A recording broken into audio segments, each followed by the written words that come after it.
देखा जाए तो तुलना की जाए और हम लोग कल्पना करें कि जो पहले महापुरुष हुआ करते थे शायद कहीं ना कहीं वो ऐसे ही हुआ करते होंगे जो इस समय महाराज जी हैं। और जो उनकी दिनचर्या है उसको लेके पूरा भारत का जो समुदाय है, भारत की जो आम जनमानस है, वो इस बात को हतप्रभव है कि इस तरीके से कोई भी संत अपनी जीवन शैली नहीं जी रहा है जिस तरीके से महाराज जी जी रहे हैं। भीड़ आ रही है, ये वो भीड़ नहीं है कि बुलाए गए लोग हों, ये वो लोग हैं जो वाकई में उनकी चीज़ों का अनुसरण कर रहे हैं। उनको अपना हृदय में कहीं ना कहीं उनके जो है सम्मान की भावना उनके हृदय में है। शायद अभी तक कोई भी संत उस चीज़ को नहीं इतना बोल पाता, लेकिन महाराज जी बहुत वो ब्रह्मचर्य नहीं, शायद मेरे जीवन से जुड़ा हुआ कोई भी टॉपिक हो, लेकिन वो सब पर खुल पकड़ बोलते हैं। ऐसा कोई नहीं जो हमारी समस्याएं हैं, जो आम जनमानस की समस्याएं हैं, पारिवारिक समस्याएं हैं, लोगों के जीवन में समस्याएं हैं, वो सारी चीज़ों को खुलकर ही बोलते हैं। बहुत सारी चीज़ों को मानता है, लेकिन जहाँ विज्ञान फेल होता है वहाँ आध्यात्म शुरू होता है। और आध्यात्म उस चीज़ को, भाई डॉक्टर बहुत सारे डॉक्टर्स हैं, अभी जब राम मंदिर का निर्माण हुआ तब भी लोगों ने कहा साफ अस्पताल बनना चाहिए। अरे मैं उन लोगों से पूछना चाहता हूँ जो विदेशों में बहुत सारे हॉस्पिटल बने हुए हैं, क्या वहाँ लोग बीमार नहीं हो रहे हैं? जो आज की जो संत परंपरा है हमारे देश में, देखा जाए बहुत सारे संत हैं, बहुत सारे महापुरुष हुए हैं, लेकिन जो पुरातन समय में जो महापुरुष हुए हैं अगर देखा जाए तो तुलना की जाए और हम लोग कल्पना करें कि जो पहले महापुरुष हुआ करते थे शायद कहीं ना कहीं वो ऐसे ही हुआ करते होंगे जो इस समय महाराज जी हैं। और जो उनकी दिनचर्या है उसको लेके पूरा भारत का जो समुदाय है, भारत की जो आम जनमानस है, वो इस बात को हतप्रभव है कि इस तरीके से कोई भी संत अपनी जीवन शैली नहीं जी रहा है जिस तरीके से महाराज जी जी रहे हैं। सारी चीज़ों को देख के ये महसूस तो हो ही रहा है कि कोई दिव्य शक्ति है तो इस समय इस जो कलयुग प्रारंभ हो रहा है इसमें भी अपने जो है उनका जो उस प्रकोप को रोकने के लिए और जो युवा हैं और हमारे जो देश के नागरिक हैं उनको सही मार्ग दिखाने के लिए तभी ऐसी शक्तियाँ यहाँ अवतरित होती हैं। तो मैं तो यही मानता हूँ कि महाराज जी कोई ना कोई दिव्य शक्ति है जो हम सब लोगों के लिए दर्शन दे रहे हैं और हम लोगों को उनका अनुसरण करना चाहिए। आज के पहले आप देखोगे कि अपने बच्चों को या फिर जो हमारे डॉक्टर ही हैं जो भी चीज़ें हैं वो जो है ब्रह्मचर्य के बारे में बहुत ही गलत धारणा लोगों में थी। कोई इसके बारे में बताता नहीं था। जो मास्टरबेशन होता था इसके करने से हमारा जो मानसिक संतुलन है वो सही होता है, डिप्रेशन खत्म होता है। लेकिन महाराज जी इस पर खुल के आए, ऐसा इसके पहले कोई नहीं बताया। तो आप इसके बारे में क्या कहेंगे? महाराज जी ने जो कहा है, लेकिन अगर देखा जाए जो हमारे पुरातन ऋषि मुनि हुए हैं, जो गुरुकुल पद्धति जिस समय चलती थी, अगर उसको हम देखें पिछले इतिहास को उठाकर तो वहाँ भी ब्रह्मचर्य पालन के लिए बहुत जोर दिया गया है।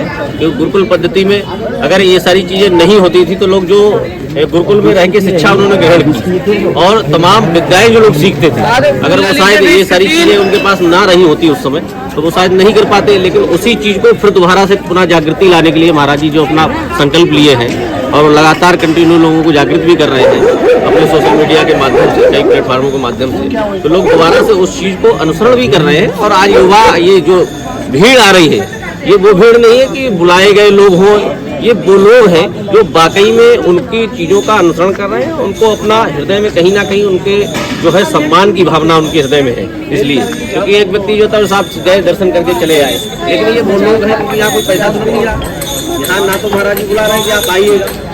अच्छा है, आपको अगर लगता है कि प्राप्त हो सकता है तो आप प्राप्त करिएगा। वो तो सीधे कहते हैं कि साहब मैं प्रवचन दे रहा हूँ, मैं नहीं कहता आप सुनिए।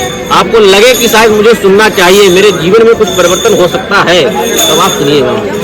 मेरा मानना ये महाराज जी जो भी इस समय प्रवचन चल रहे हैं, चाहे वो समाज से संबंधित हो, चाहे पारिवारिक समस्याओं से संबंधित हो, और ब्रह्मचर्य की जो बात आपने कही, महाराज जी खुल के बोलते हैं, बात बिल्कुल ठीक है। और शायद अभी तक कोई भी संत उस चीज़ को नहीं इतना बोल पाता, लेकिन महाराज जी बहुत वो ब्रह्मचर्य नहीं, शायद मेरे जीवन से जुड़ा हुआ कोई भी टॉपिक हो, लेकिन वो सब पर खुल पकड़ बोलते हैं। ऐसा कोई नहीं जो हमारी समस्याएं हैं, जो आम जनमानस की समस्याएं हैं, पारिवारिक समस्याएं हैं, लोगों के जीवन में समस्याएं हैं, वो सारी चीज़ों को खुलकर ही बोलते हैं और उनका निराकरण भी बताते हैं। और शायद मुझे लगता है संभवतः अगर लोग प्रयास करते होंगे और उन चीज़ों का अनुसरण करते होंगे तो जीवन में कहीं ना कहीं उनको सफलता भी मिलती है। लेकिन ब्रह्मचर्य इसलिए महत्वपूर्ण है क्योंकि ब्रह्मचर्य हमारे मानसिक और शारीरिक दोनों पे डायरेक्ट असर पड़ता है। ब्रह्मचर्य होगा तभी व्यक्ति के अंदर तेज होगा।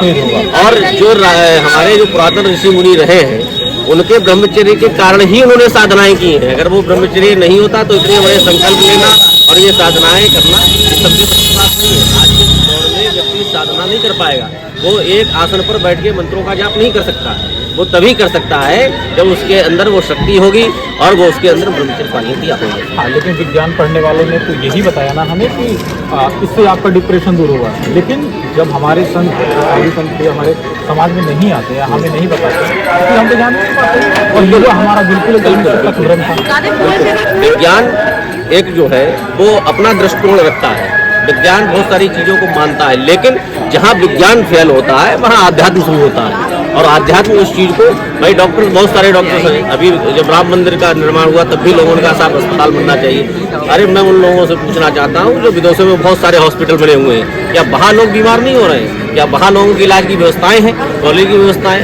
ऐसा कुछ नहीं। जो जिस चीज़ की जिस समय आवश्यकता है वो चीज़ उस समय बननी चाहिए। जो चीज़ जहाँ सुनिश्चित है, जो भगवान ने सुनिश्चित कर दी है, भगवान श्री राम ने, वो वहीं बनेगी। उसमें कोई वो नहीं है, ना कोई परिवर्तन होगा ना कोई संशोधन होगा। अस्पताल बनना चाहिए, बिल्कुल जायज है। अस्पताल की कोई अस्पताल के लिए जमीनों की कमी थोड़ी ना है भारत में। बहुत सारी जगह है अस्पताल बनना चाहिए, लेकिन ये कहें कि अस्पताल बनने के बाद हर व्यक्ति स्वस्थ ही हो जाएगा या स्वस्थ ही पैदा होगा, इसकी गारंटी शायद कोई नहीं ले सकता। या एजुकेशन डिपार्टमेंट में जहाँ आप मंदिर श्री राम मंदिर बना रहे हैं, वहाँ आप कहें कि मैं कॉलेज खोल दूँ तो वहाँ सब शिक्षित ही हो जाएंगे। तो ऐसे तो बहुत सारे देश हैं, बहुत सारे कॉलेज हैं, बहुत सारी यूनिवर्सिटियाँ हैं, लेकिन ना पढ़ने वालों के लिए या जो व्यक्ति अपना स्वास्थ्य खुद ही उसको गड़बड़ किए हुए है तो उसको तो अस्पताल के आप कोई चीज़ खोलिए उसमें कोई सुधार नहीं हो सकता है। मेरा अपना खोलें, लेकिन आने वाले समय में आप देखेंगे कि वही राम मंदिर कम से कम 10-5 हॉस्पिटल और विद्यालय, 4-5 विद्यालय तो चलाएगा ही चलाएगा। बिल्कुल।